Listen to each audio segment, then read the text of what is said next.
Welcome to the Red Dirt Agronomy Podcast. My name is Dave Deacon, and if you're following along at home, this is episode 110.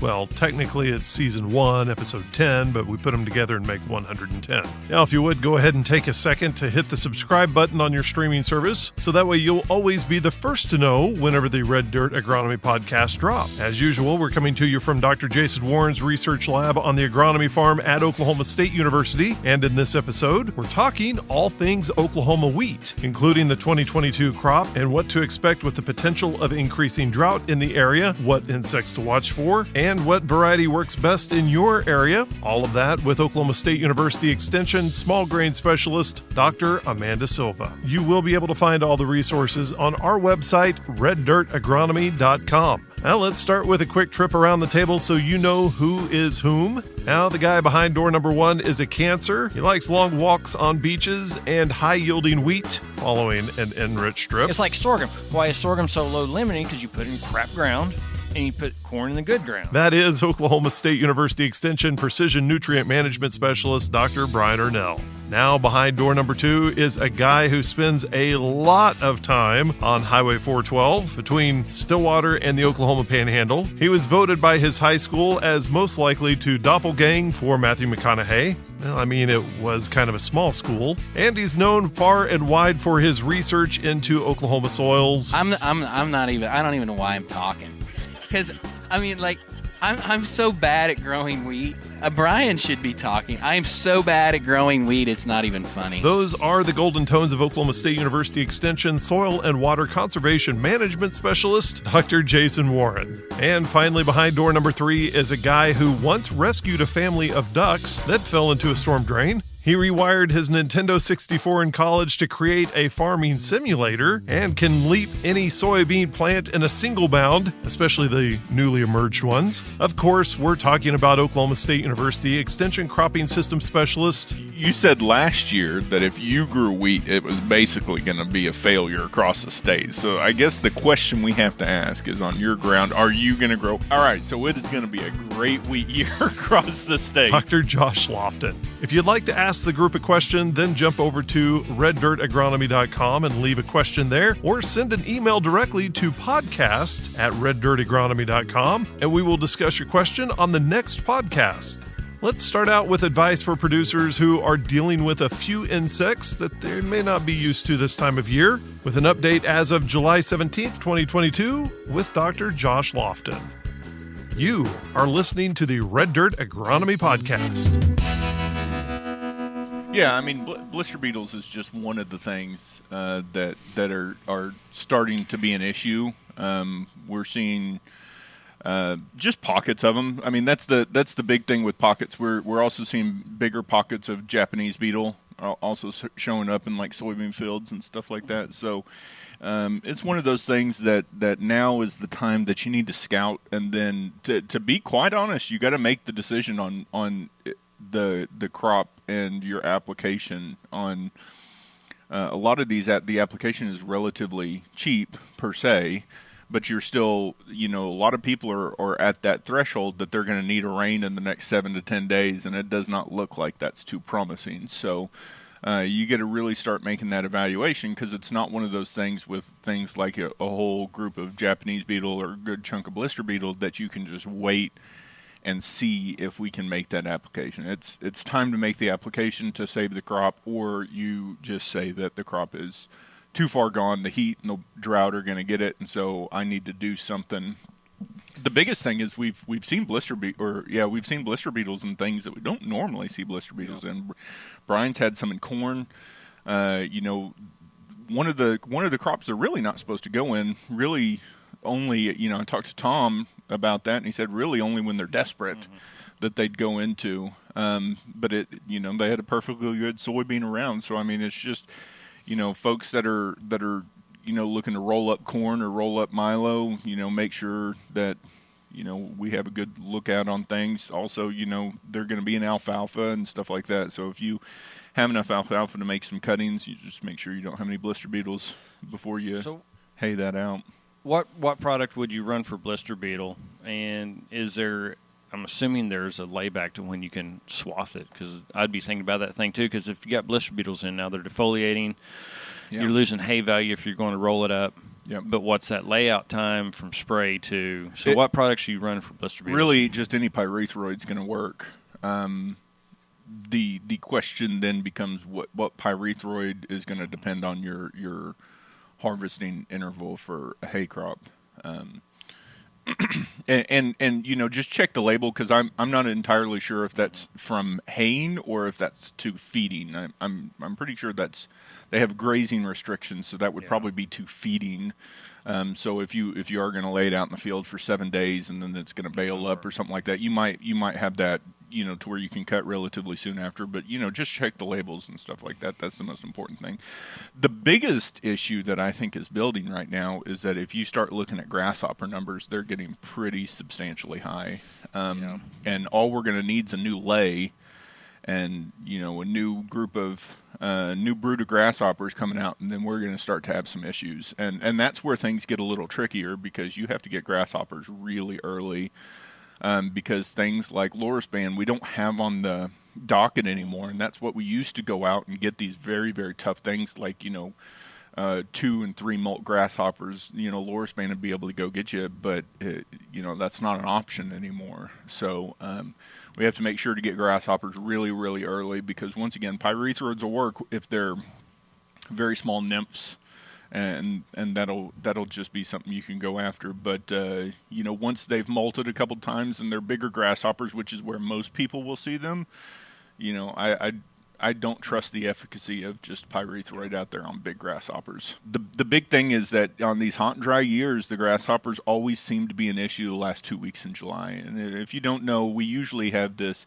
when it rains periodically. There's a I think it's a fungus that actually will naturally keep the grasshopper population in check. But since we've been so hot and dry in our dryland fields particularly, that fungus is just not going to be there. And so we don't have that natural control of grasshoppers like we normally do. And so this is those kind of years that we're going to have these things that kind of pop up on various other things. And I think that's why blister beetles have become such an issue, because we just, even if you go drive around, we don't have the pigweed volume we normally do, and we don't normally see blister beetles, go this bad into crops, but we don't have the pigweed numbers that we normally do, and that they prefer the pigweeds, and so they're just moving off into soybeans and other crops, just going after it. The good thing is that some of our other things we haven't seen the stink bugs. We haven't seen that bad. I've had some people call about whirlworms being a lot worse than normal. I haven't seen them be worse. That they potentially are in pockets, but I also think we have a lot less vegetation, so it looks definitely worse than it normally does. So the good thing is some of our normal pests seem to be not flourishing or not overdone, but some of our other ones are more kind of on edge ones that we don't typically deal with on a year in, year out basis in our crops are really really high this year. Are you seeing the blister beetles in a certain part of the state, a certain part of the region, or is it just pretty much anywhere in Oklahoma? I mean, they can occur anywhere. We had we posted on Twitter, and that was here in Perkins, but we've sprayed for them out east. We've sprayed for them a little bit in the west. So I mean, they're there. They're just going to be in pockets. They're not going to be like this big widespread thing like potentially the grasshoppers or something like that will be. They'll just be in these little pockets that just pop up here and there. And once again, they're very hard to appropriately scout for, because they will be on field borders and stuff like that in very small numbers, and then 2 or 3 days later they'll just explode and move on. So it's just been one of those things that for us on small plot trials, they can take out a trial in a weekend, no problem. For bigger production fields, they'll just take a big chunk out of the field. I was seeing on Facebook, Washington County was posting the information on blister beetles, so they must be getting quite a bit of problems. Yeah, the biggest things that I've seen are people finding them in alfalfa, which I mean it's common. There's documentation on what you do with alfalfa to make sure you don't have blister beetles. So I mean that's a common thing. And you know, the soybean will probably just be hit or miss depending on how much weed pressure you have in the field. Jason, so Josh mentioned we've seen a lot of this conversation on Twitter. Josh mentioned rolling up corn and soybean. Yeah. What's the impact? You look at this going into this season. Is there the hay's going to have value, economic value, but is there enough negatives to be thinking about not rolling it up that you should keep that cover on the ground as we go through, nutrient wise, cover wise? I mean, your soil water conservation me. It would certainly depend on your rotation. You know, if you're going into wheat, it's not going to make a hell of a lot of difference on wheat. In fact, I mean, that's just wheat doesn't respond to residue unless there's very specific rainfall pattern conditions that would allow it to, and that would be, you know, a wet fall, excessively hard rains that are going to run off. If you have the residue, you're going to get more water in the ground and have a better start to your wheat crop. But otherwise, it's not going to make that much difference. I mean, if you're going into summer crops next year, particularly, you know, later planted stuff where you're going to get into the heat of the summer, the residue is going to be pretty critical. And then it's, you know, it all kind of depends on where you're at and what your rotation is and how bad you need the freaking hay and the money off the hay. Because, I mean, I don't know what's going on in Texas. It's crazy. Like, you know, you mentioned Twitter. They're talking about long lines of cattle trucks hauling cattle to town. And, I mean, that's going to happen. I talked to a company guy the other day that said they're rolling up corn and soybean all throughout south central Texas, and it's just moving north. And well, even some other folks in Oklahoma, I've been seeing enough notice in Oklahoma about soybeans getting Western laid Kansas. down. Yeah. Eastern Oklahoma. Yeah, Western, everywhere. Yeah.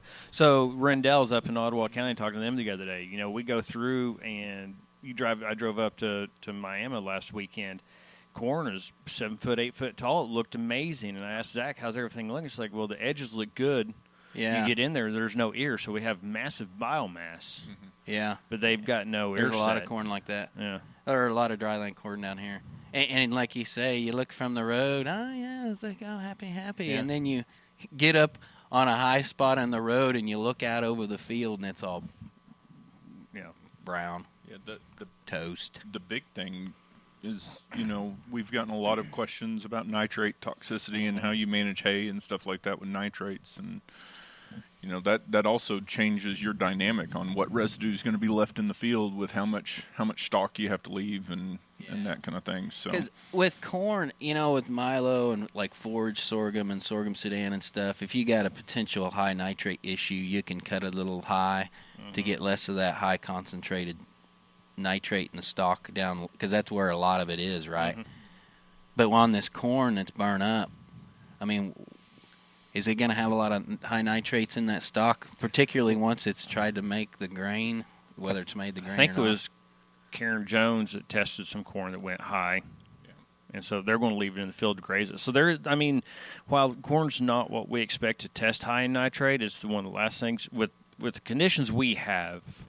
It grew early, would have had access to a lot of available nitrate just because the last crop wasn't used, wasn't leached. It was there, so we had, during that period where it could grow, we had a lot of evapotranspiration. We had a lot of uptake in nitrate, which means we probably had excessive accumulation in the plant, or just luxury. That's what we're going to get to, luxury consumption. And when you have luxury consumption of nitrate in a crop such as corn or sorghum, and then you have this drought stress, nitrate's pretty good. And it's going to, that stock on those that nitrate's going to be higher on that corn crop. But can you graze it, put a little roughage out there, beat down the stalks? Do you want to mix it? You know, there's a lot of folks talking about haylage, silage, those kinds of things, and that's probably... Well, and that's, like I say, going back to cutting height, you know, if you go out there and you can at least test it while it's standing, then that's the first place you can make a decision on what you're going to do.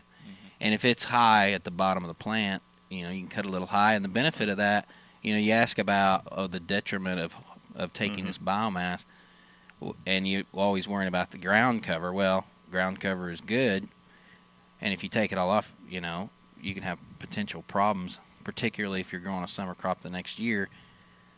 But if you're pulling all this nitrate out of the bottom foot of the freaking plant versus cutting it high and leaving it, you can gain a lot of benefit from doing that if you've got high nitrate stalks in milo and corn, and then forage sorghum and all that kind of stuff. So it'd be a good idea to check it before we start just going out there and rolling it up to hell won't have it. Because I think, I don't know, I grew up in cattle country, and I know they're going to be sucking wind. And I know guys right now in the panhandle that are, like at our research station, Cameron, the superintendent, he told me that somebody drove by and then called him and asked if they could roll up the weeds on a pivot. Yep. That's foul. I mean, because we've got to go rolling it up. You're talking about roughage. We just don't have a lot of that to You're go around right. either. I mean, it's not like we have a ton of Bermudas, and native hay that's just kind of sitting around. So that last Mesonet days, the wettest on record map that they put out, where we have that swath basically from northeast Oklahoma that cuts down through that. So of the last 130 years, where you rank as wettest, and there's a whole brown swath of 130. So we're the driest on record for this period. Yeah, and it cuts through from northeast over kind of south of Enid and drops down. Yeah. Well, we're above 120 at every part of the state except for the Panhandle, which is at 88. So, and like you said, living a dream out there. Yeah, they're in that oasis. But that northeast to central, right in through Stillwater, down through Oklahoma City, down through the Ardmore, central part of the state. That that's 130. That's and potentially the driest year on record to date. And that's brutal, dude. I mean, east of Oklahoma City is, and we saw this back when Brian and I first started, or in 11 and 12, is the eastern half of the state is not built for this crap. Nope. And they, the impacts on the eastern half of the state will be so much more intense because they just aren't built for it. Their and I'm not being negative to any grower or landowner in eastern Oklahoma. I'm just saying their mentality is not set up for it. Their production practices are not set. At least the guys out west, I mean, they've done it, and they do it regularly. The soils aren't built for it either. No, the soils aren't built for it. Soils are not built for a deep well. They don't hold moisture. A lot of those soils are that clay at depth. Going down to 12 inches and find a heavy clay that's not going to hold water is pretty common. So you don't have the water holding capacity. So they're drought.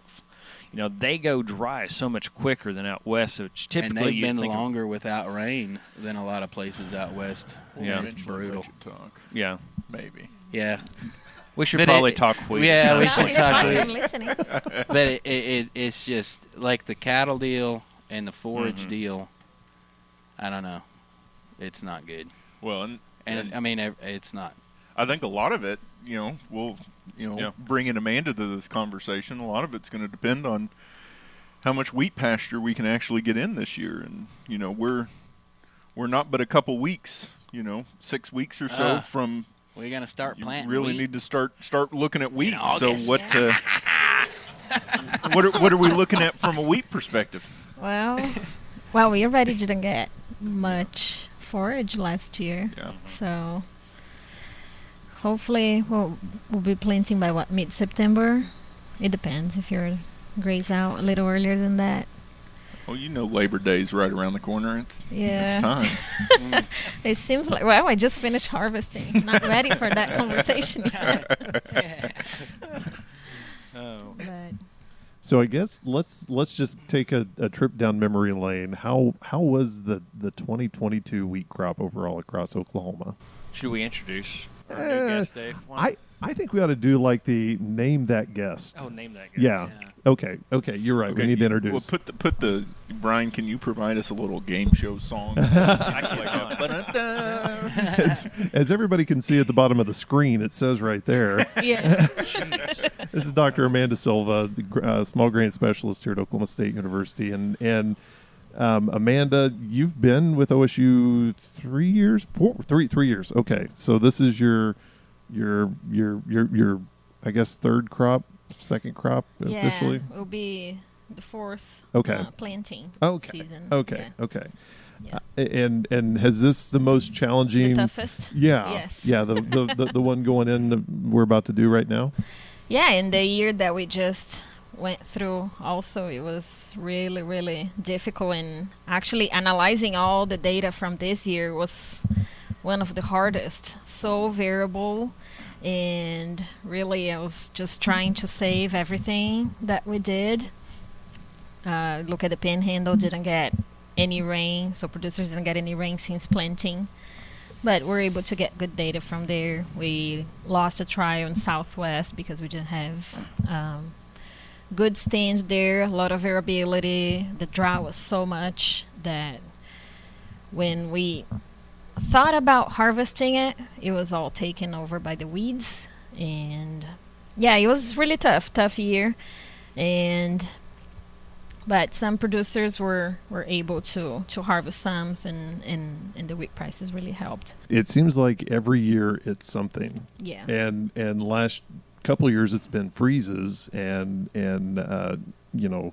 this year it was the lack of moisture, and going across the state and looking at several of the wheat crops, it looked great from the highway, kind of like what Jason was saying about the corn. It looks great from the highway, but whenever you get out in it and you stand over that wheat crop and you look down and it's thin and you can see the cracked ground underneath it kind of, you take it back from it. But there's that resilience from all the wheat producers.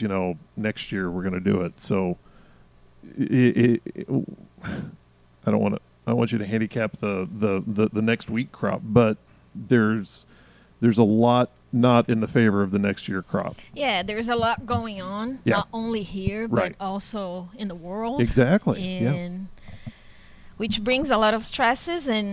But yeah, like you said, our producers are resilient, our crop is resilient, so we have to remain positive, even though the conditions now do not look really promising. But input costs are on the mind of everyone. Last year, maybe a lot of people had already bought their fertilizer. We didn't have issues with disease, but we did have issues with brown wheat mites, which is not a very common thing. That was a challenge to find products. But anyways, we'll see. We're really hoping to be able to get a good stand, to have some forage to feed our cattle.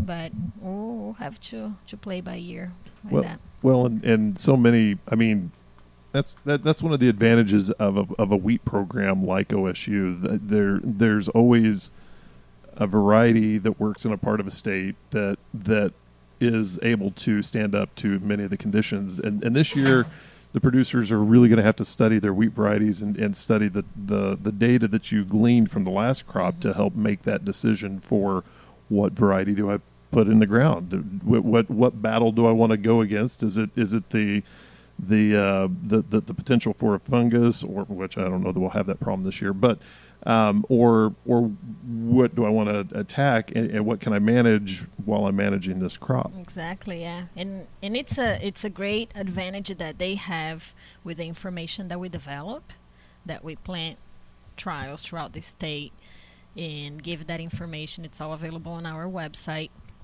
and picking their battle. So that's gonna be important. What did any varieties jump out, or what kind of give us an overview of what you saw with this last year? I saw some things in the field that I wasn't expecting with certain cultivars. So what did you see? Well, maybe some varieties we had not seen experiencing a drought like this year. So maybe some varieties didn't perform as we expected this year, but it's just because we discovered it wasn't as drought tolerant as we thought. Yeah. And that's, because I got to hang out with you at some of the field days out northwest Oklahoma, and I was amazed, that some of this freaking wheat survived. Mm-hmm. Like the stuff out by Balco. Holy crap. Yeah. I mean, it looked good. It looked good. And there were varieties that performed pretty well. And then there was some that, like you say, that may have been perceived as drought tolerant that we're not doing well. Yeah. Is that true? Yeah. And I think also it was just the drought also in the fall or their ability to tiller or not tiller, that also really influenced their stand later on. Yeah. But really their ability to produce grain was the Yeah. it was Because just I've got a not phone well. call from a news outlet, and they left a message asking what farmers can do and varieties and all that stuff, and naturally our environment selects for some level of drought tolerance, but damn, Yeah. how far you can't grow. Somebody was asking me or making a comment about some irrigated. I guess it was you, Brian, about down southwest. Every time they irrigate, the crop grows a little bit and then it stops. I'm like, well, yeah, that's how plants work. Doesn't sound like No, you didn't say it, but you were telling me a story about somebody who said it. But I mean, the wheat, some of them look damn good, and then some of them look like hell. I was actually, when you talk about Balco, I was really surprised this year to see that short season wheat do so well there. Did it do good? Yeah. Yeah, it was actually an experiment. I even, when we were there, even mentioned to producers, I was just putting there to see if that is an option for an extreme dry land environment, if having a shorter season wheat would be actually helpful for their system. Should we really start breeding for wheat with reduced season? But this year was so different that we need more years for sure to know that. But I was very surprised about it. And the challenge is if you could get a good forecast for August through May, then you can make that decision. And we I can make a lot of decisions if you can give me that forecast. Yeah, and Tell me what it's going to do for the next year. I'll tell you. yeah. But what's the ramifications of if you plant that, with the expectation of drought, and you're going to combat the drought with that, and then it starts frickin' raining. What's the downfall of doing that? I mean, are you going to clip the yield pretty good on that short season in a good year? I think what it will depend in that scenario will be freeze. So that could be something that we could get caught with. Yeah. Because there we planted at the same time we planted others. So in good years, I do expect it to do really well. Yeah. But if we planted the same day like we did there for demonstration purposes, we could get caught with freeze. But it matures earlier. It matures earlier. Yeah, it's everything earlier. Yeah, that's brutal. So it could make it more. We don't have scientific data on that yet, but it could be more nitrogen use efficient. It could be more water use efficient because it has a reduced season. So there is a possibility that those varieties with reduced season are more efficient on the way they use resources. But if we get caught by those late spring freezes, then that could be a... Yeah, I've noticed up at the Kansas stuff that I did that some of the OSU experimental did really well that was up there, and then two of the Colorado states, some of the shorters did really good. But it's going back, and that was my question. It's like, do you just drop in and say, okay, every year is going to be this way, or... No. I think that's why it's good to... Yeah, sorry. No, you go. No, I think that's why it's good to have different. Just have different varieties. Yeah, Diversify, yeah. I don't know about blending all on the same field. No, I don't like that either. That's like multi-species cover cropping. I don't know if you're ever going to get all the good stuff out of each one versus just planting a couple. I like one side of the field, even like diversifying maturity. I think that's so important, especially for those late spring freezes that we have so often. I don't know if you know this, either one of you or all three, because I don't. On average, how many different varieties will a single farmer run? That I don't know. What do you think? I would say 2. I was thinking 2 or 3, maybe. Yeah. What do you think, Jason? Well, based just on the people I know and talk to, 2 would be a good average because they don't. Maybe 3. Unless they're seed dealers and they're trying to. Because it's so much. I mean, if you're buying seed wheat and then you're planting it, you gotta, how about you got a field where you're gonna plant your seed wheat and then hold that back. I mean, the more varieties you have, the more storage containers you have to have. Whereas if you just have one, you just fill everything with that one. So but it makes sense. I mean, it's just like everything else. If you diversify the genetics on your farm to be a good, suite that's going to situate with some variation, then you won't have to. And that diversifying and not actually blending, it's a very important thing even for fungus Well, that's what development. I was thinking. Yeah. So when you grow like different varieties with different susceptibility all blended, you could That's actually a disaster. put more pressure on that resistant gene. Yeah. In talking makes simple terms, Yeah. but you could put pressure on that and break the resistance Because faster. you're basically supporting the growth of that pest near Yes. a resistance, which means it has more Yeah. pressure on it than having a whole field of something with resistance and have less than pest pressure. That's interesting yeah, because I hadn't isn't and more that. risk to mutate the Yeah. fungus and isn't break the the blending resistance. like wasn't the primary reason initially to deal with disease because you So- would get one that was like stripe rust and one that was leaf rust because you didn't know which one you were going to get that year. So Yeah, but then I'm talking on the same pathogen in that case. So Yeah. growing variety susceptible to stripe rust. Yeah. Not to stripe. And well, growing susceptible at all, I think you're just increasing the fungal population and increasing the chances of breaking the Well, genetic it's- resistance for varieties that are nearby. But I know there is some controversy on the discussion of blending. And yeah, I guess that's my perspective, but I know there are different perspectives on that. But yeah, I mean, like blending. I don't know. I'm not a pathology guy. Yeah, me but, neither. But it seems like it's more managerially easier if you have, if you're gonna say you got a variety that's susceptible, but it's a thoroughbred with respect to yield and quality and all that kind of stuff. You plant that over here, and then you plant your workhorse over here that can handle anything. And I mean, if you're gonna blend them. Well, why would I blend them and have 2 quarters that I'd have to spray to control the disease on the one variety when I could just put that one variety on a quarter and only have to spray the damn quarter? Exactly. But that's also on the case that we usually mention, like be aware of what is the resistance of Yeah. your variety, because sometimes people are not so aware, okay, this is resistant, this is not, so do I need to fungicide or not? Yeah. Well, and that's another reason why guys probably or farmers don't have a lot of different varieties, because they go out, look at a field, like, oh yeah, I'm gonna spray the whole damn farm, right? Because it's it's easier, maybe, Or but you're something, not as yeah. resilient. But and times like this make us think about things to make us resilient. Yeah. And if we can plant something that is resistant and you don't have to spend money with fungicide, that's Yeah. I haven't ever figured that out, because if you got stuff that's high yielding and it's susceptible, and you just plan on spraying versus planting stuff that's resistant.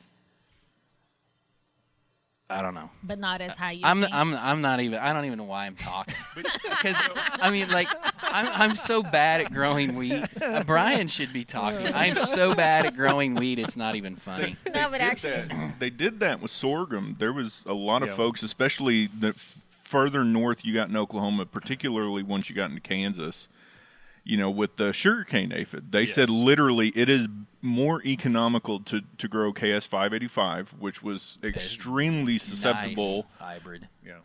and just spray it twice than it was to grow some of the early SCA tolerance. Yeah, because the yield of 585 in those conditions were just exponential compared to the early SCA That was a tolerance. great hybrid. So I think there's that back and forth too, that you got to judge on saying, hey, I got this one that maybe is a great grazer, good yielders, or can take a beating and keep on going.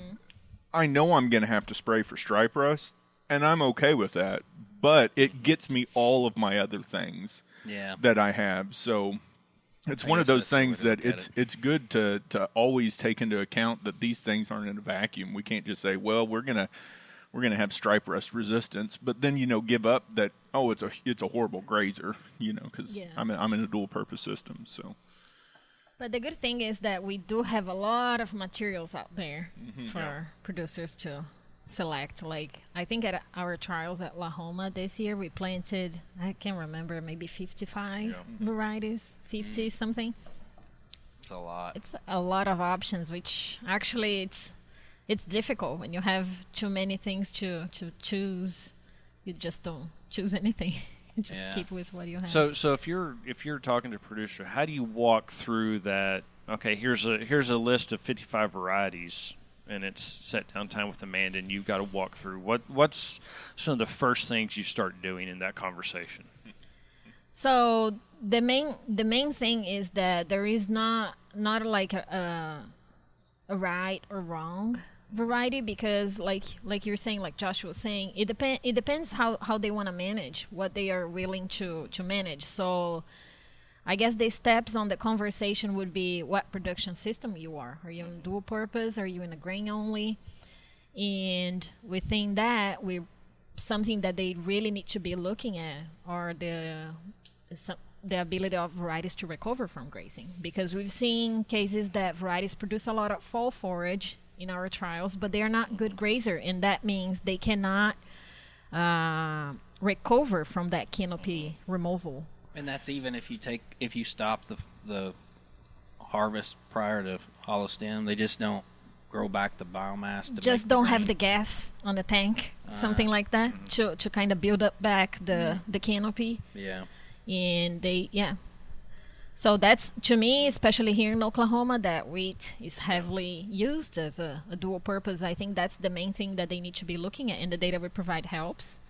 But of course, their own production system will tell a lot too. Yeah. So I want to compare to what I normally ask. So if a grower comes to you and is like, I'm looking for a new variety, the first thing you're going to do is a counter question. So what's your first counter question? Like, what variety should I plant? Well, if they're like, oh, what variety should I plant? What's the your first? purpose? What's the first thing you ask them? Depends. Well, the first thing, and this is one of those things that I don't think we should overlook, is that I ask, where do you get your seed from normally? Yeah. Because the relationship with seed dealers and agronomists and stuff like that is ultimately important. So, sure. that's the first question I always ask is like, That's a good one. where do you normally get your seed, and are you happy with that? Because it's like, oh, I'm normally an S&W guy. Well, would you be willing to try something else, or do you like S&W? Because that can cut down that 55 down to 10 real short. That's in real true. Short Yeah, order. I guess I don't have like step by step that I do. That's my I first just do question like, I throw out first all the time. what I really like to do usually is just to understand what they're doing. So that's why I say depends. Like, even when I'm at a few days, they ask me, okay, so after you talked about all these varieties, what should I pick? I'm not there to say it. My role there is just to give you all the information, and you use that to apply to your own production system. And so I am really interested in learning their production system, but I cannot really recommend one. I don't.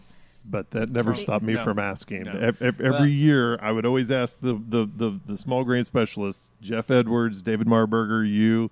I would say, so you've seen all the wheat varieties across the state. What is your number one pick? And every time, depends on what part of the state, and they'd start rattling off And the they'd never different. freaking and answer. they, would they? No. Well, so I so need I that think silver that's, bullet. Give that's me a damn answer. that's a big thing that we've talked about. I talked about it a lot with David whenever he was here. Other crops or other states around the United States, depending on the crop, will come out with a top 10 list. Right. Oklahoma is one that has historically never leaned a direction, but like our neighbors to the east, several states come out with this is your top 10 list for this year. I mean, which do you hold that it's truer to like you said, to just give all the facts, or to say, hey, this is... because the decision makers are the producers. So when we do, it's perspective, right? Opinion. So like you said, some people do, some people don't. We don't.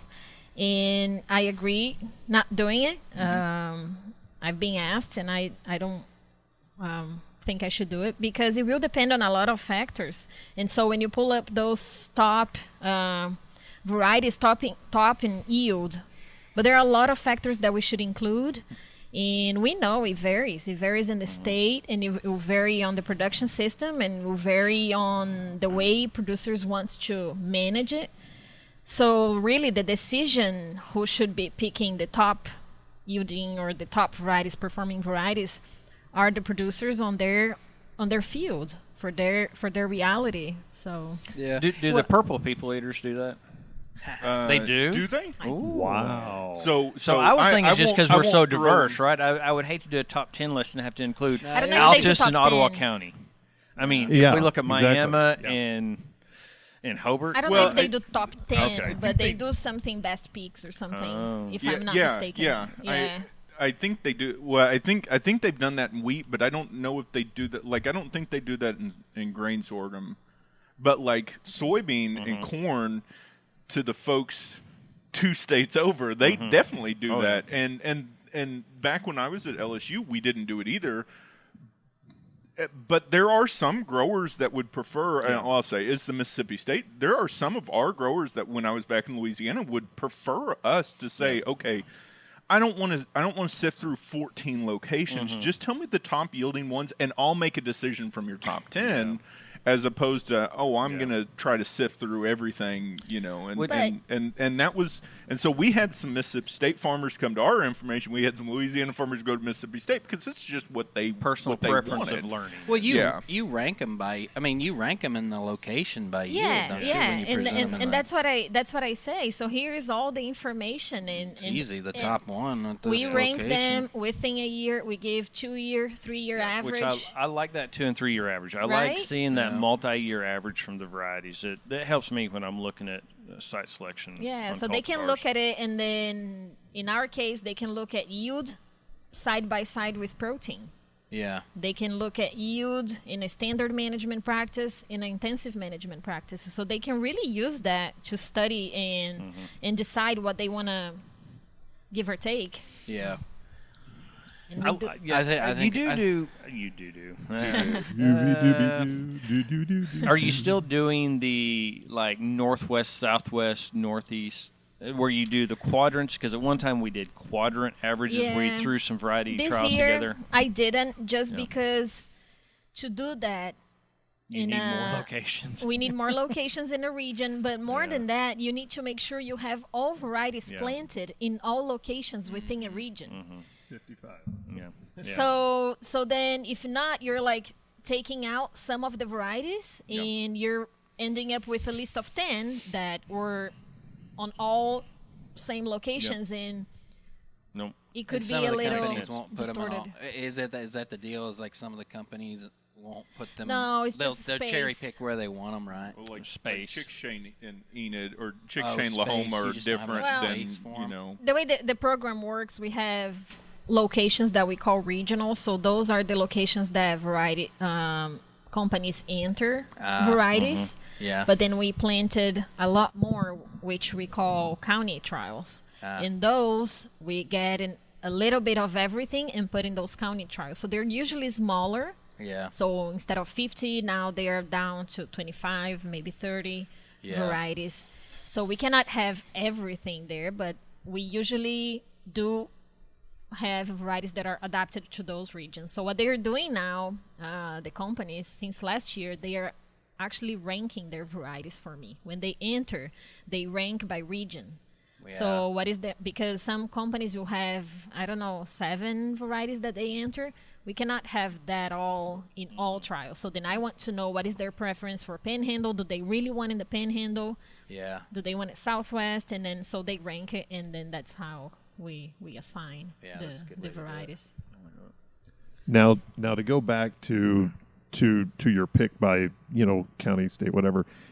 You provide all the data, which is the way to do it, and then this gives the opportunity for the county educator to sit down with that producer and say, here's all the data. This worked well in this county, and we can go out to your land and take soil sample and all of that, and really see which one would be the best variety for you for that. Exactly.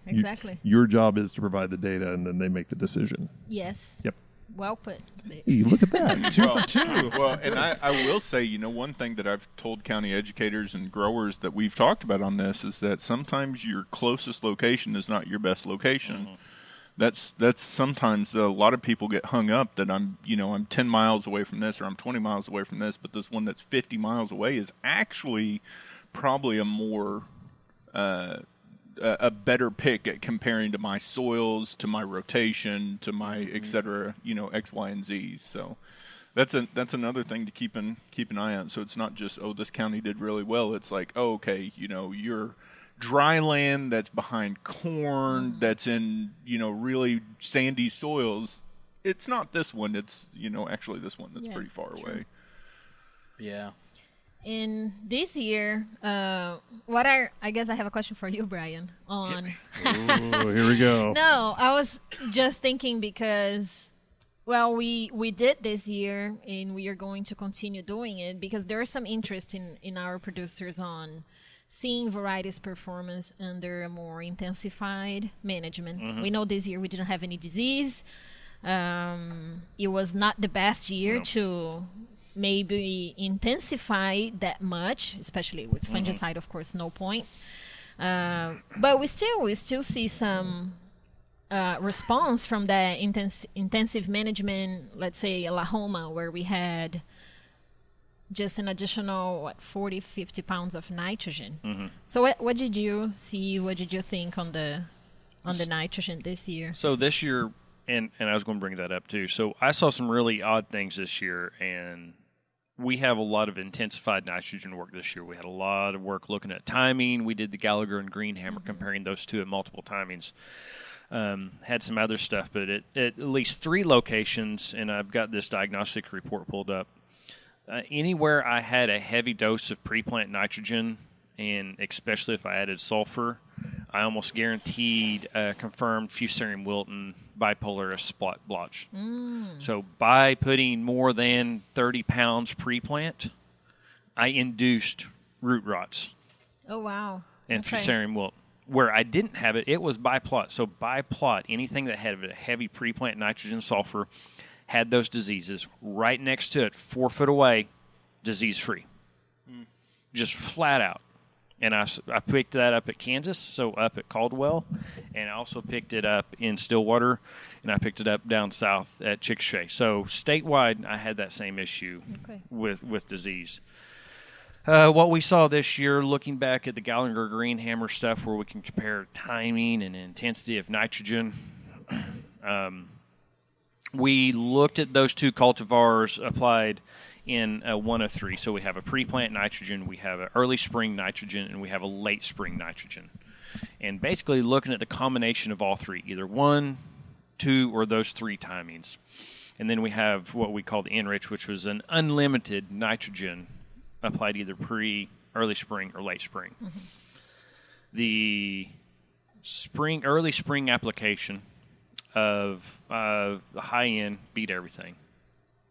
Wiped out the early pre on the high rate. If we look at just the low rate, the 90 pounds, which is something that I use 90 pounds of N because I expect the crop needs more, and so I can see differences in efficiency at that rate.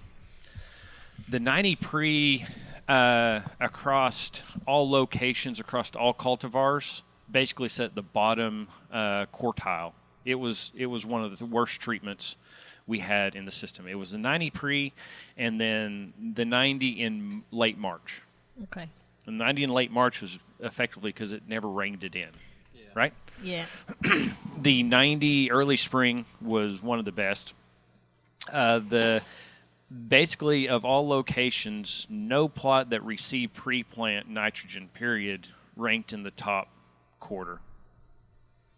It was all a combination of either 45-45 split, a 90 pre. I will say the 30-60, where it only had 30% pre, was okay, but it never beat a spring 45. Even the 45 in February and 45 in March outdid the 90 pre.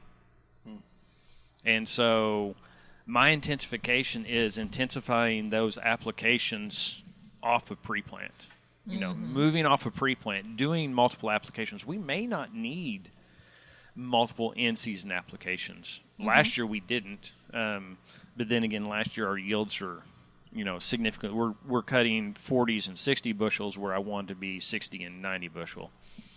So my intensification is, for me and what I'm doing, if I want to manage, I'm managing a smaller crop. I want it to be smaller in the early fall.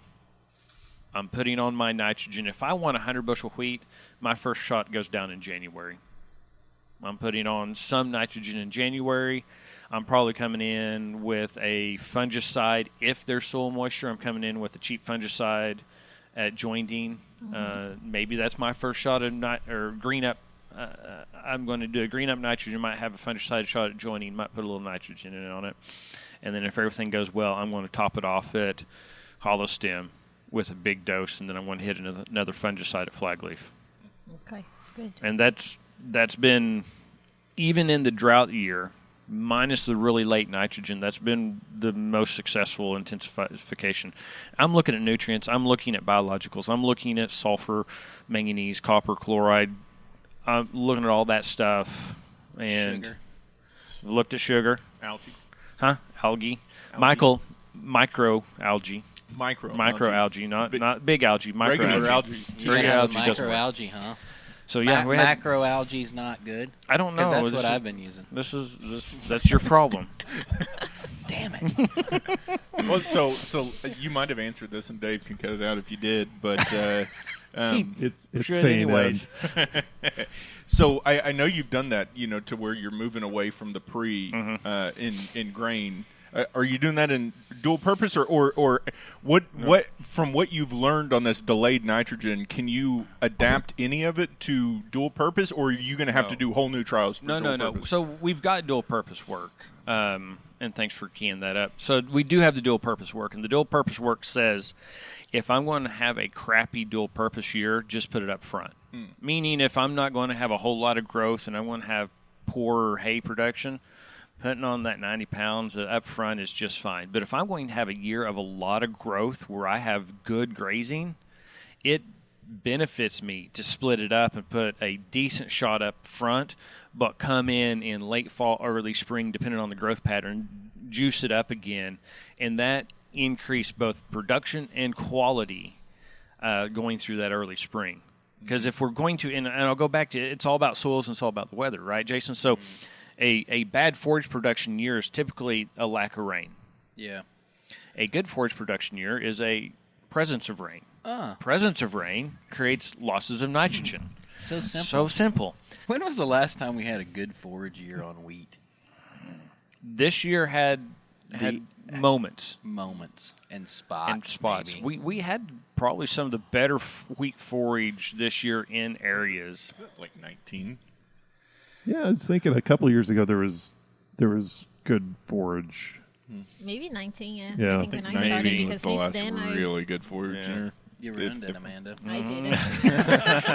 Don't I worry, brought- he blames me for I things heard all I the brought time. Yeah, Freeze. Lofton brought a bunch of damn bugs up here. He did. And then you run the forage. And I am just kidding, people. Amanda didn't. Josh did bring Josh, the bugs yes, here. But Amanda didn't do anything. So, Brian, in all that you were saying, just to clarify, you saw that the same thing for both varieties, right? Yeah, so looking, didn't so see and why we difference. looked at those, and I want to go further in with this, is that their two uptake patterns seem to be different. You've got the data, and I'm just borrowing your data, but they grow differently. Yeah. And you're just sending me TikToks of guys talking about plants growing and uptake curves. But Yeah. by the way, that's another story. Yeah.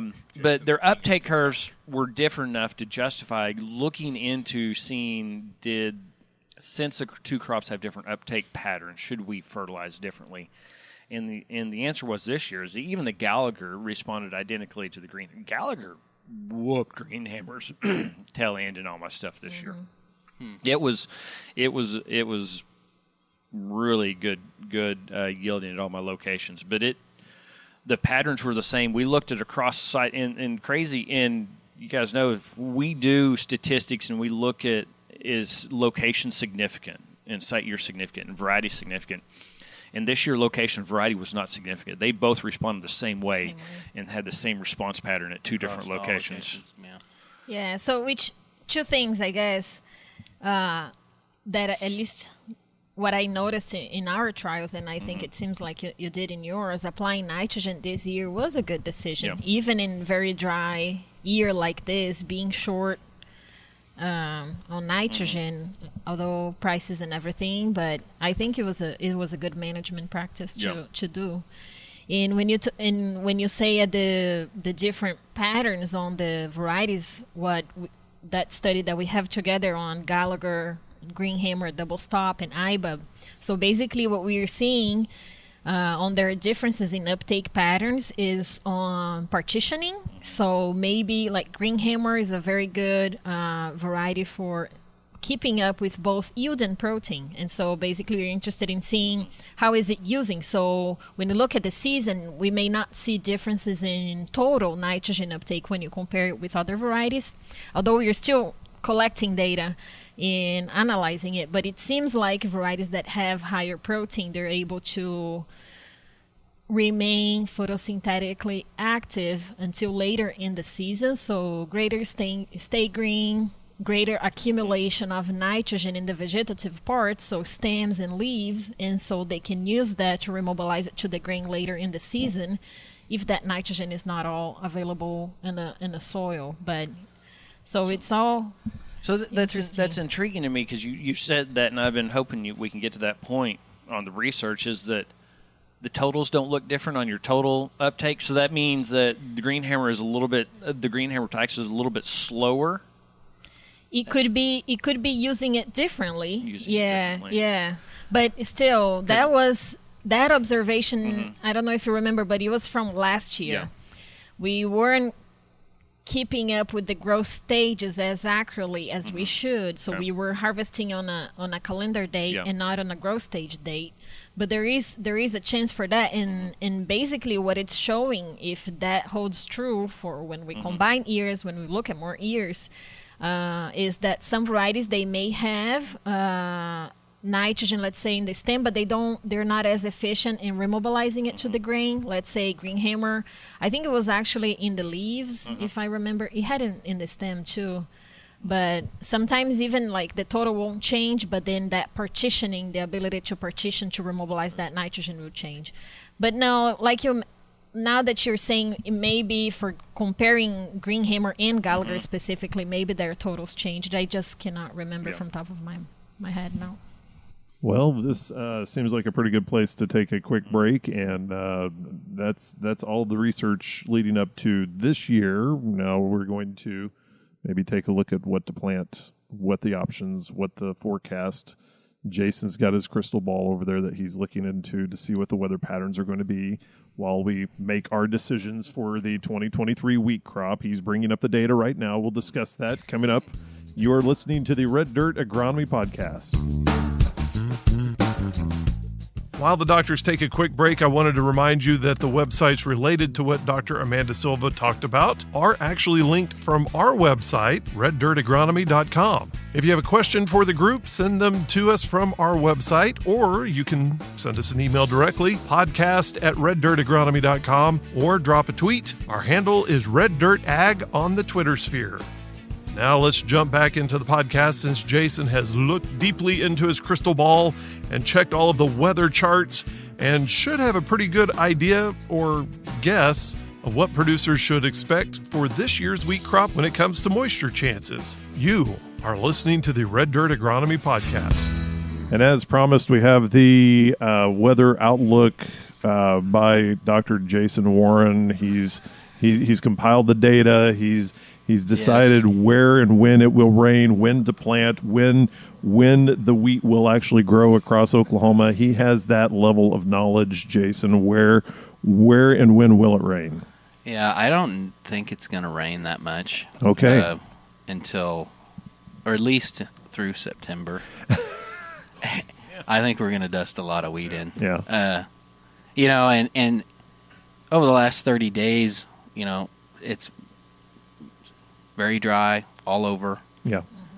You had some monsoonal rains coming through the panhandle and then maybe clipping a little bit of northwest Oklahoma. And maybe we can catch some of that random act of God type stuff. But the forecast doesn't look good. And I don't know. I just got an email yesterday or the day before from some folks at OU that we're going to do some stuff with them to improve the connectivity between their modeling and their predictions and all that stuff and growers and like users of this information. So I'm pretty excited about that. But it doesn't look good. I think we're going to dust in a couple million acres of wheat. So with the OU side, did they hear your conversation about them on the podcast? Is that why they came about to this? They contacted me before that. Okay, just check. I don't know that they listened to the Red Dirt podcast. I'm going to have to keep an eye on that, because I just refer them to the OU guys because I don't know if they want me to tell their name to the world. Yeah. Some researchers are kind of sketchy about wanting their name out there. Yeah. But this guy's going to be good. I think he's going to be good to work with. He's been a... Is it the one we have coming for winter crops? Yeah. Good. We should get him on RDA. So considerations for dusting in. I mean, we'll go to Amanda, but you grew up in western Oklahoma. Any tricks of the trade, dusting in wheat, things to be thought of? I don't know. Earlier I said that I'm a horrific wheat farmer. I don't know if you remember that. So we need to get your dad on, is what you're telling me. Yeah. He's a good wheat farmer. I don't know. Yeah. He grows rye because it's sand. It's pH 4.5. And his mom told him he was stupid for growing wheat back 30 years ago, and so he did it for a little while, and then he figured out she was right. That's a story he tells, really. He's going to get mad if he listens to this. Hi, Jason's But that's dad. true. But anyway, I don't know. I mean, just dust it in, you- wait for You rain. said last year that if you grew wheat, it was basically going to be a failure across the state. So I guess Yeah. the question we have to ask is, on your I'm ground, not are you going going to to grow? plant wheat. All right, so it is going to be a great wheat year Yeah. across the state. I don't know that I'll ever plant wheat again. Yeah. I mean, yeah, on dusting So in. dusting in, dusted so into variety, depth. temperature sensitivity, things along those lines. What do you look at on varietal selection for dusting? Is there any Yes. decisions there?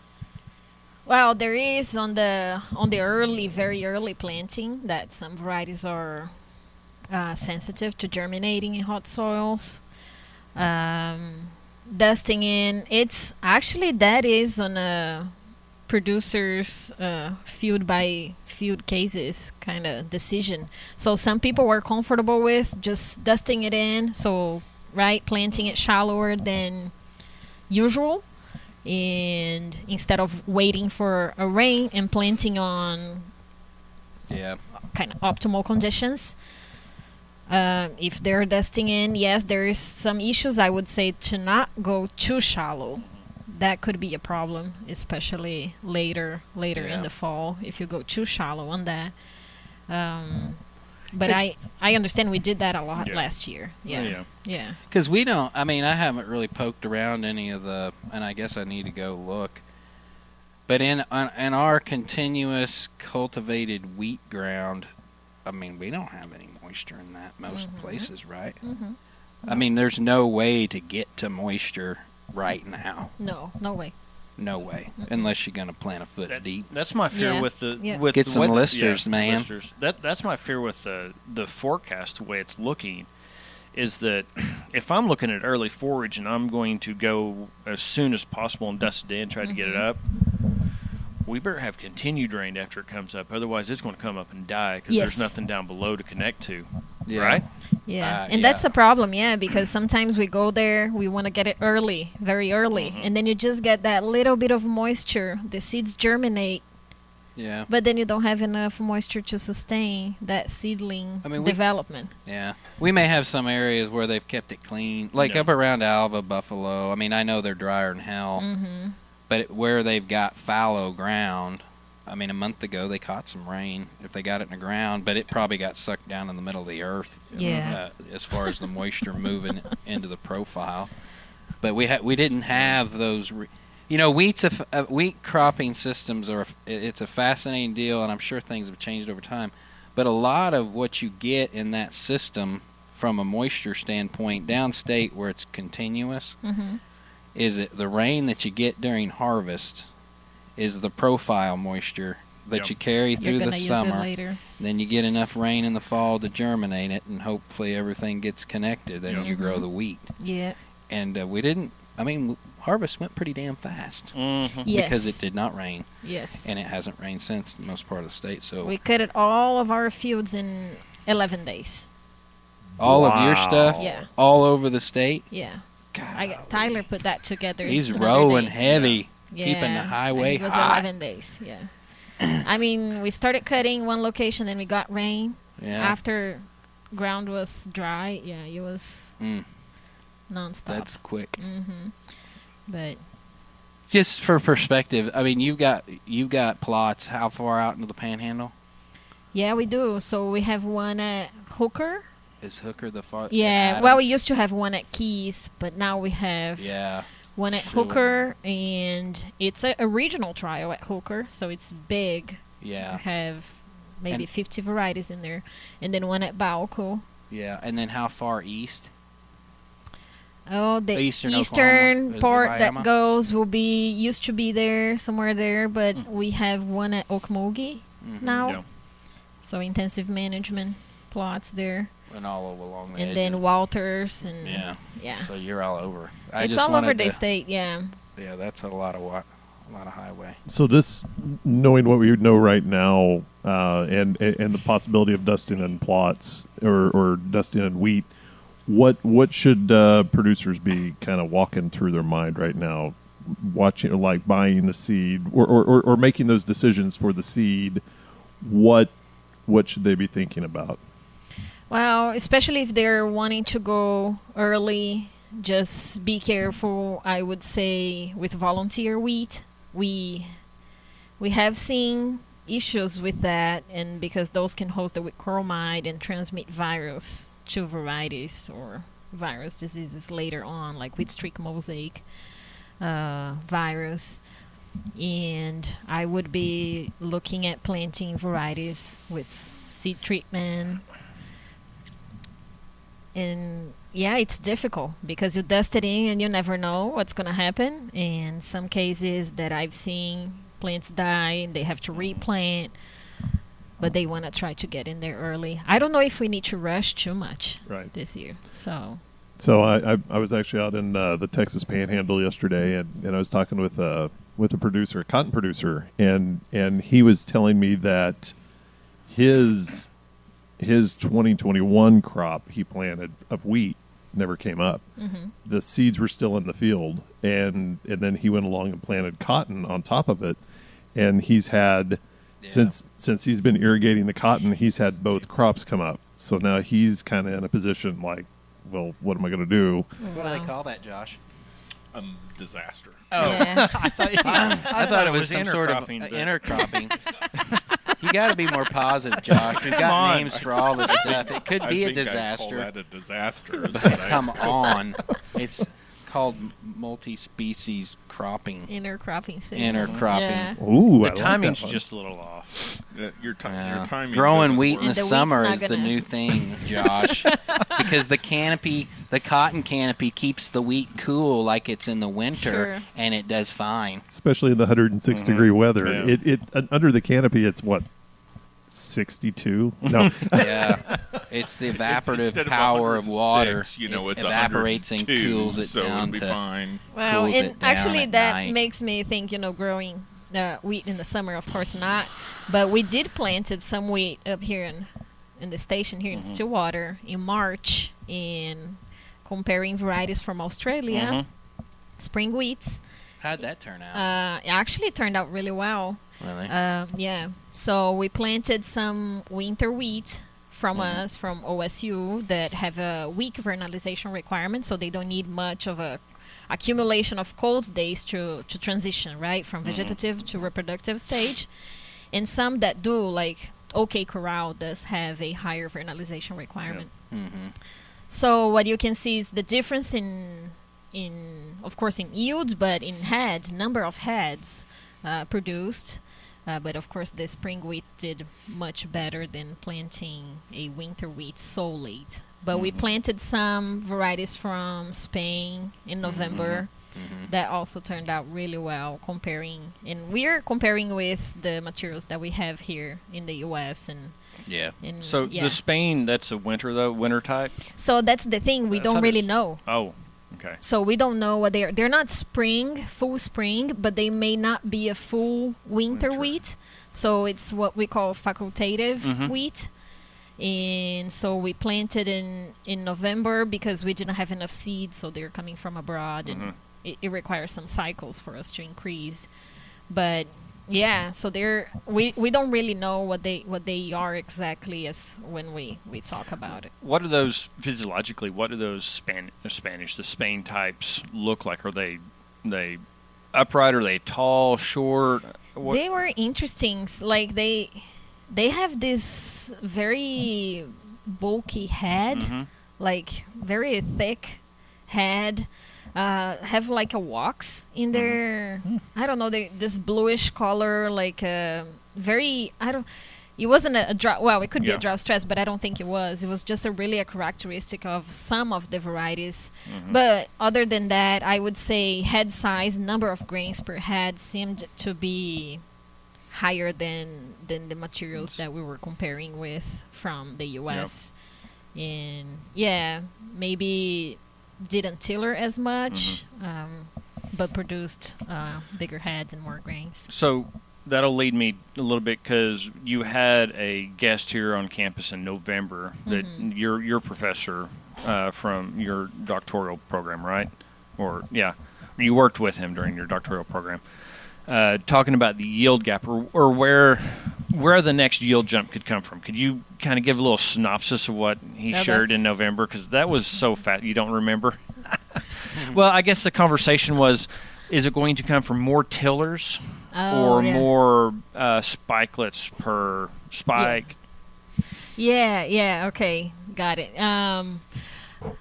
I think what we are seeing is that basically what we could be doing is management practices that will promote.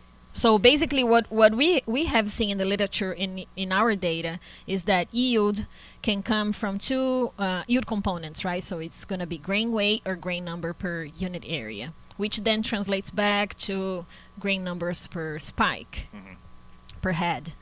And so as a summary to all that we've seen from when he was here and presenting, and he already published a paper on that, likely yield improvements that we'll see depending on management practices that we'll be doing, but any management practices that we'll do that will promote an increase in grain number, grains per spike, that's where the yield will be coming from. Now there is some biological limits and a lot of things that will influence that, but yeah, that's. But there was a good conversation that came out of that. Brian, you had asked him on managing tillers, and how that related to Oklahoma wheat systems.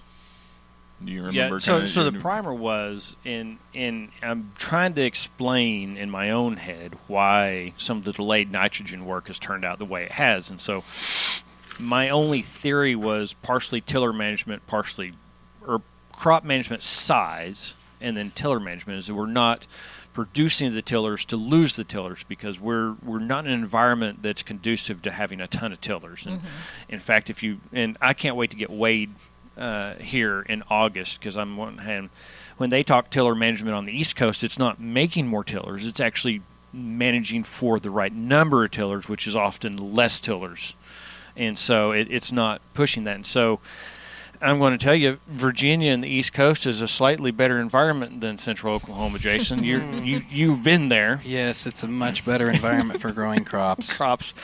And so my thought is the delayed nitrogen. The conversation is by delaying nitrogen, reducing tillers, could I be putting more spikelets or more berries per head by not having the resources lost to a tiller that's going to be aborted? And really curious about how many tillers are aborted in our average wheat crop. And so that was kind of the conversation line, Josh, is that no answers were come from that, but I guess there are no answers to that. Yeah, we need to investigate. And I guess the thing that I took out of that is, like, how far can we actually push biological limit here as compared to, let's say, like the coast of Virginia, or in my head, the Southeast or the Mid-South, where, environment is often the only, well, I mean, except for this year, but, a lot of environment limiting on wheat is is it going to flood? Excessive rain. And so, like, these cold snaps and freezes and drought and stuff like that don't happen in some of these areas to where we do push biological limit. Is how close do you think we can get here compared to, other places, Virginia, or even like Central Europe and stuff like that? Yeah, it's difficult because when you look at, I was just having one of my students working on that. When you're saying all those events, those climate events, the intensity of those, like flooding and drought and all of those, are going to increase. So it's a very difficult question to answer. Of course, we can all discuss about it, but it's so difficult because, and that's where even like my study on the late planting comes from. Because if we are going to increase the frequency of those, I forgot the word, but those climatic events that are... you want the acts of God kind of thing where we say that? The problematic. Yeah, the problematic events that happen. So it's going to increase the frequency of those. And so here we are trying to develop management practices for the weather that we have now that varies every year, like we see. And yeah, so what do we do? And so, like I said, that's where this late planting study comes from. Maybe it's not the best fit right now, but will that be a good fit later on? So I have one of my students putting together or trying to calculate the number or the frequency of drought that we have in October. So it seems like every 1 year, in every 4 years, we have a drought in October that causes producers to delay planting or dusting and delay emergency, which then puts the crop later in the season. And then when you look at the vernalization, the cumulative days of vernalization here in Oklahoma, it's decreasing. So that is using Mesonet data from the past 20 years, 30 years. And so do we really need to start looking at varieties that do not require much of the cold accumulation dates to transition, right? So lower vernalization requirement varieties. And so basically, with all that said, do we need to be looking at alternative management practices or alternative production systems in wheat so we can continue growing and not actually seeing a decline in our production here in the state? Yeah, I've got a question.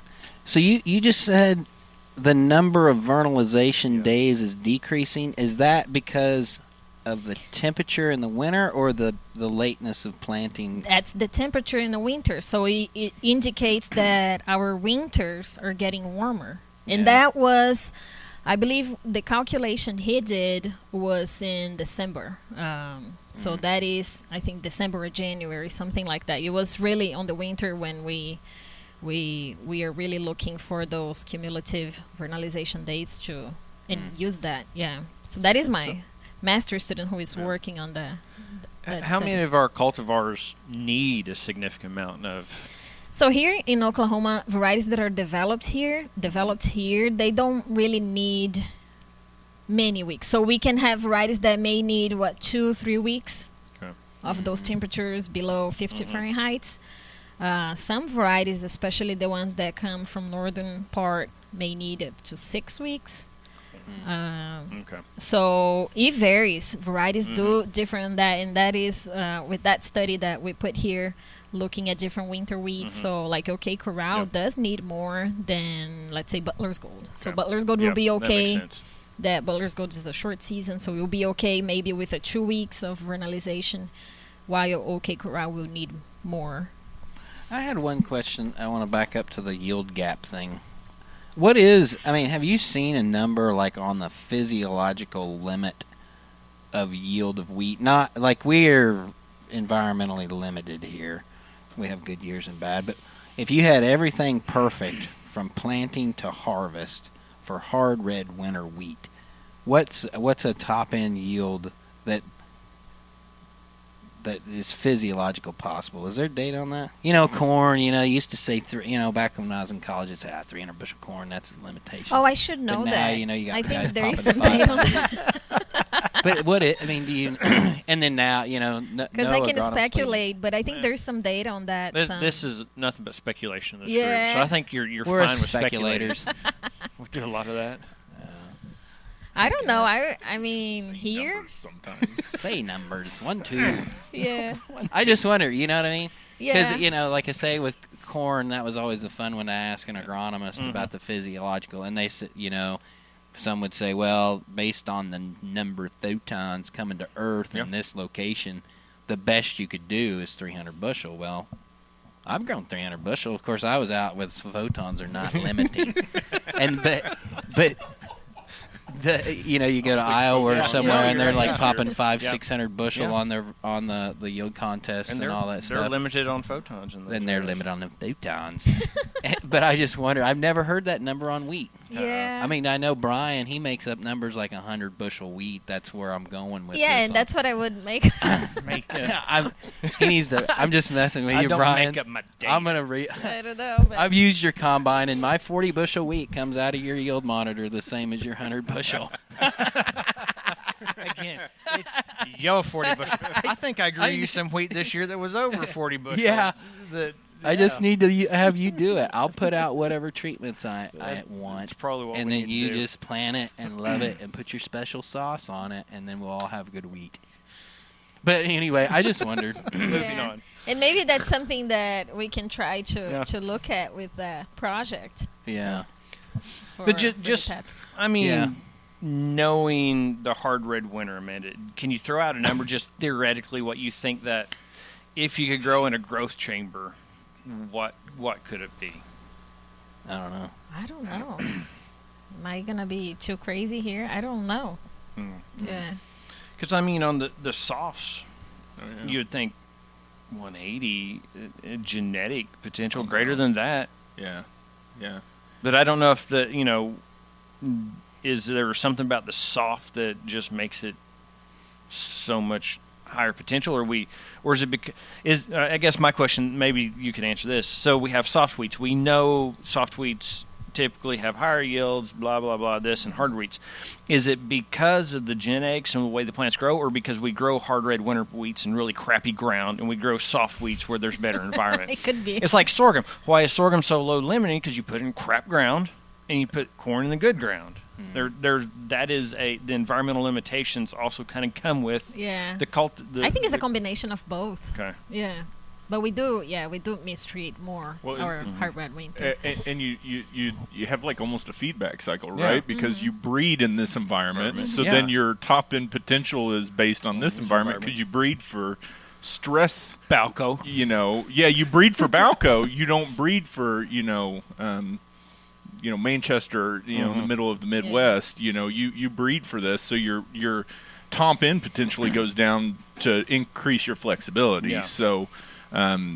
It's one of those. It's that funny thing. It's that feedback loop that I feel like when I was back down south. It's wheat, 120 bushel wheat was nothing. I mean that was but it was also bred in that state where 120 bushel was nothing, right? So you breed for that top end, and it's almost like I think it's almost like a feedback to where maybe the hard reds that are bred for flexibility don't have the top end that the whites do, but not because the wheat's bad. It's because it's bred for other characteristics that aren't. But I would be interested to see that number because it would be very interesting to see how that environment does play that spell. And we've gotten when we did that, when folks around, like, not that we did it, but the folks around the United States are getting closer to that biological limit. Like some of the whole thing now, it's 550 bushel corn is the biological potential or whatever. Well, you got people that in those small plot yield contests that are getting 450, 475. So we're not too far off what is being theoretically the biological potential. So it would be very interesting to see what that is, and realistically on our wheats that are grown and genetics of this region, what is that top end and how close are we actually getting some years to where just things kind of fall into place? Yeah, I mean, what's the top end yield you've ever cultivar like mean yield at a location? Here. Yeah, like I mean, Irrigated or whatever. Like no, I would say it's dry 120. land. Since I've been here, I would say 120 something bushels per acre. That's the biggest number you've seen. Yeah, since I've been here. Yeah, is that about right, Brian?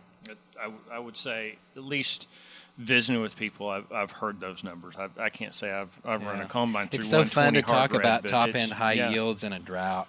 It's better Isn't than it? talking about the Yeah, drought. right. I know it kind of diverts my Yeah. frustration. So 120. I mean, Yeah, that was one year in Homestead. Homestead. Actually. That was last year, wasn't that's it? crazy. It was before last year, Was wasn't it it? the year before last? Homestead. Well, I mean, not That's by this last Fairview. harvest. Okay, I know yeah. before. I think last, yeah. Yeah, and it was That wheat looked. You know, it's the funny thing when we grew 5.5 bale cotton. Everybody's like, "Oh, I want to see that," and I was like, "It doesn't look great. The wheat looked woolly. It was like heads all over the place and a ton of Yeah. biomass." It was But just you so run the tall. combine through it, and it's just got so many heads, and you know, it looked great going through. But Yeah. it doesn't. It's not like you can look at the turn row and be like, "Oh yeah, that's 120 bushel wheat right there." It's Yeah. just. Yeah, and I mean the average of that trial I think was 100, if I'm Yeah, not It was very mistaken. good. Yeah. So, and Those were That's good the same year times. our sorghum, because our sorghum is right behind you, did like 120 as well on dry land. It was the perfect spot with the perfect conditions. yeah, It's, I and mean, the good thing there was that we were able to see varieties yielding that much and also holding up protein. yeah. So that was Yep. very interesting. Because we know there is that negative relationship, but we could see that there is also a very strong genetic component on that relationship. Yeah. Yeah. So as we're getting ready for a presumable drought year when wheat production, I love going back to that. Don't put that No, I curse really on us don't. yet, We were gonna Dave. we were past I that. know, but I'm bringing it back in. We were had been talking about the good 100 bushel times. wheat. Yeah. Now 100 you go bushel back to wheat. this. Hello, I'm Then Dr. you gotta just Reality. I'm keep here. on Yeah. I'm dragging Dr. us Reality. back. I mean, Davy Downer.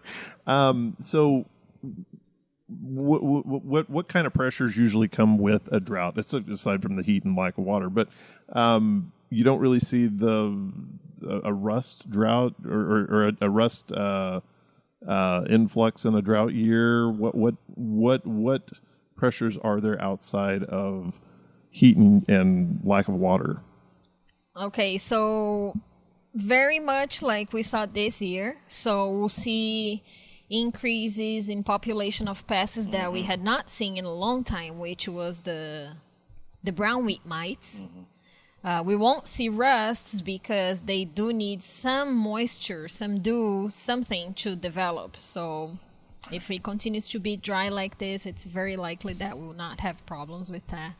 Root rots, we had some dryland root rots, and so those type of fungal will grow on wheat. Viral diseases, so if they do not control volunteer wheat, producers don't control volunteer wheat, we could have issues with that. Viral diseases, so wheat streak mosaic, we did have some issues with barley yellow dwarf virus. So it could be a little different than we are used to. Yeah, we so could that's throw a about lot army of worm. volunteer because there's places that since harvest they haven't had any rain. So I mean, and if it ever does rain, that volunteer is going It's to gonna come up. I mean, if they haven't cultivated, particularly at no-till. Yeah, so balance. especially this year, I would really pay attention to that. Yeah, because that volunteer, after you plant, dust it in, then you get a stand that's 10 times higher than what you want. 'Cause you got 2 bushels worth of freaking wheat thrown out of the combine. I mean, that's a real scenario, right? Yeah, it is. It is. It's So Amanda, you spoke of working with cultivars from Australia and Spain. Tell us some of the work you're doing in Spain. With that, there's some collaborations going on with Spain, right? Yes, there is. So I have a collaborator in Spain. He's a wheat physiologist. I've worked with him before. We have some papers published already. And so the idea came up when he was visiting here in November at OSU. And so I'll be leaving to Spain next week and I'm taking with me some data that our program has gathered in the past 20, 30 years. So looking at that database, I think we have about 40,000 50,000 data points to work with. So we'll be developing some science and hopefully bringing back very good information to our producers and actually using data from here generated from the program at actual producers' fields here in Oklahoma. That's awesome. Yeah, I'm excited. And I mean, it's good to have that collaboration, not just within land-grant universities across the U.S., but to have different perspectives from, other continents. That's the key. The different perspective is the key when we are trying to develop new things and have different understanding of things that sometimes we are all here looking at it every day looking at the same things, and we kind of get used to things. So having different perspectives on the issues that we deal here, and I think will be very, very important, very interesting. And we need to have you back whenever you get back from Sure. Spain, and you kind of go through what all you had.